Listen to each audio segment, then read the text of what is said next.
বন্ধুরা নমস্কার, আমি ডক্টর জয়ন্ত বাইন, প্লাস্টিক এবং কসমেটিক সার্জন। আজকে আমাদের সঙ্গে যে ভাই এসছে, দেখুন ওনাকে দেখে মনে হচ্ছে 40-এর বেশি বয়স, কিন্তু অ্যাকচুয়ালি ওনার বয়স 35। যেহেতু মাথার উপরে একটা বড় টাক হয়ে গেছে, সেই জন্য বয়সটা বেশি বলে মনে হচ্ছে। তো এই কারণেই আজকে আমরা ওনার হেয়ার ট্রান্সপ্লান্ট সার্জারিটা করব। তো কাছ থেকে একবার দেখিয়ে দিই ওনার অবস্থাটা এখন কেমন আছে।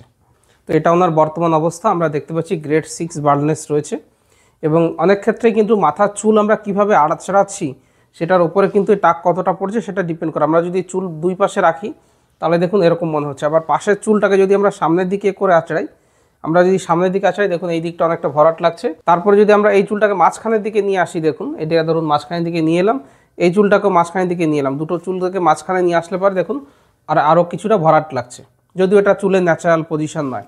সুতরাং এই চুল কিভাবে আঁচড়াবো আমরা সেটার উপরেও কিন্তু, চুলের আঁচড়ানোর উপরেও কিন্তু আমাদের কতটা চুলের ডেন্সিটি রয়েছে সেটা ডিপেন্ড করে।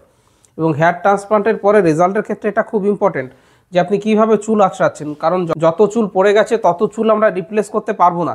সুতরাং এক্সিস্টিং চুলটাকে আপনাকে সেইভাবে আঁচড়াতে হবে, এবং যে চুলগুলোকে আমরা বসাবো সেইগুলোকে সেইভাবে সায়েন্টিফিক্যালি ওরিয়েন্টেড করতে হবে যাতে ফাঁকা অংশটা ফাঁকা না দেখায়, ভরাট দেখায়।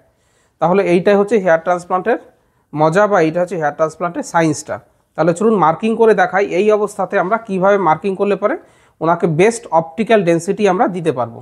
তো হেয়ার ট্রান্সপ্লান্টের ক্ষেত্রে অপটিক্যাল ডেন্সিটি শব্দটার খুব গুরুত্ব রয়েছে, কারণ ন্যাচারাল ডেন্সিটি দেওয়া পসিবল নয়। অপটিক্যাল ডেন্সিটি কীভাবে দেওয়া যাবে এবং কীভাবে ওরিয়েন্টেশন করা যাবে। তো আমরা এই ভাইয়ের যদি মার্কিং করব, আমরা ওনার যেখানে টিপ পরা হয় মহিলারা ন্যাজিয়ান বলে সেখানটাকে মার্ক করছি। বলবো কুঁচকে তাকাতে, কুঁচকে তাকান ভাই। হ্যাঁ দেখুন কুঁচকে তাকানোটা যেখানে শেষ হচ্ছে, এই যে বড় বড় কুঁচকোনো আস্তে আস্তে আস্তে আস্তে শেষ হচ্ছে, এই জায়গাটায় শেষ হচ্ছে। তো এই কুঁচকে তাকানোটা যেখানে শেষ হচ্ছে সেই জায়গাটাতে আমরা অ্যান্টেরিয়র হেয়ার লাইনটা মার্ক করব। তারপর এই অ্যান্টেরিয়র হেয়ার লাইনটাকে আমরা কুঁচকে রাখুন ভাই, কুঁচকে রাখা এরিয়াটাকে আমরা ফলো করছি। এবং এই ভাইয়ের সঙ্গে আমাদের আলোচনা হলো, উনিও চাইছেন হেয়ার লাইনটা একটু ওপরের দিকে রাখতে, যাতে ডেন্সিটিটা আমরা কন্ট্রোল করতে পারি, ডেন্সিটিটা যাতে আমরা বেশি রাখতে পারি, 40 থেকে 45 সাথে রাখতে পারি। খুব সামনের দিকে হেয়ার লাইন ডেফিনেটলি আনা সম্ভব। হেয়ার এখানে লাগালেও গজাবে, এখানে লাগলেও চুল গজাবে।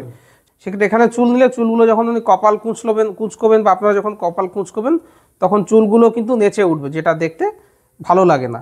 তো এটা হচ্ছে আমাদের অ্যান্টেরিয়র হেয়ার লাইন, এটা হচ্ছে আমাদের টেম্পোরাল ট্রায়াঙ্গেল। এই যে টেম্পোরাল ট্রায়াঙ্গেল, মহিলাদের ক্ষেত্রে এটা গোল করে দেওয়া হয়, পুরুষদের ক্ষেত্রে আমরা অ্যাঙ্গেলটাকে রাখবো। এবার আমরা জোন 1টাকে আঁকবো, যেখানে আমাদের হাই ডেন্সিটি ট্রান্সপ্লান্ট হবে। এই জোন 1 এরিয়াতে 1600 মতো ফলিক্যাল ইউজ করা হবে, এটা জোন 1 এরিয়া। এরপরে মাঝখানে যে এরিয়াটা হচ্ছে সেটাকে জোন 2 জোন বলা হয়। জোন 2, এখানে অ্যারাউন্ড আমরা 800 থেকে 1000 ফলিক্যাল দেব। এরপর হচ্ছে জোন 3 এরিয়া, জোন 3 এরিয়াতে অ্যারাউন্ড 600 থেকে 800 ফলিক্যাল দেওয়া হবে, এটা হচ্ছে জোন 3।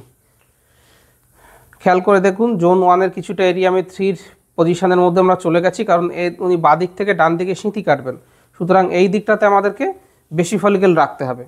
এরপর আমরা জিগজ্যাগ প্যাটার্ন করব, যাতে ইরেগুলার লাগে এবং ন্যাচারাল লাগে। হেয়ার লাইনটাকে আমরা একটু উঁচু নিচু খাঁচকাটা করে দেবো, যাতে জিনিসটা ন্যাচারাল দেখতে লাগে, ন্যাচারাল লুকিং হয়। একেবারে যে ক্রাউন এরিয়া সেখানে কিন্তু ওনার অলরেডি কিছু চুল রয়েছে, এবং আমরা মিনক্সিডিল ফিনেস্ট্রাইড যখন ইউজ করব এই চুলগুলো কিন্তু বাড়বে।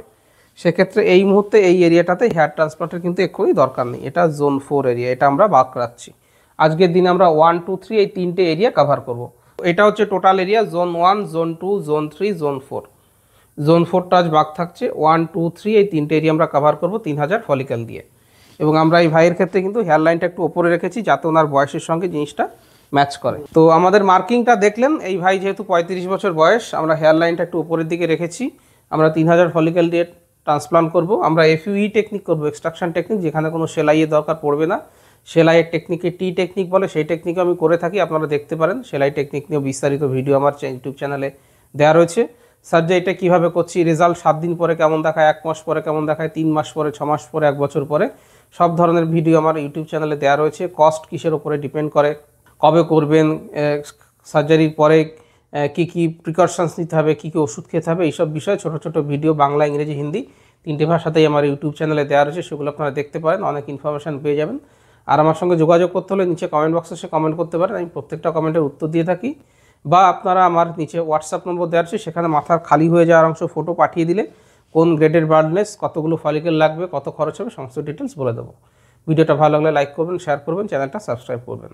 ভিডিওটা দেখার জন্য ধন্যবাদ, নমস্কার।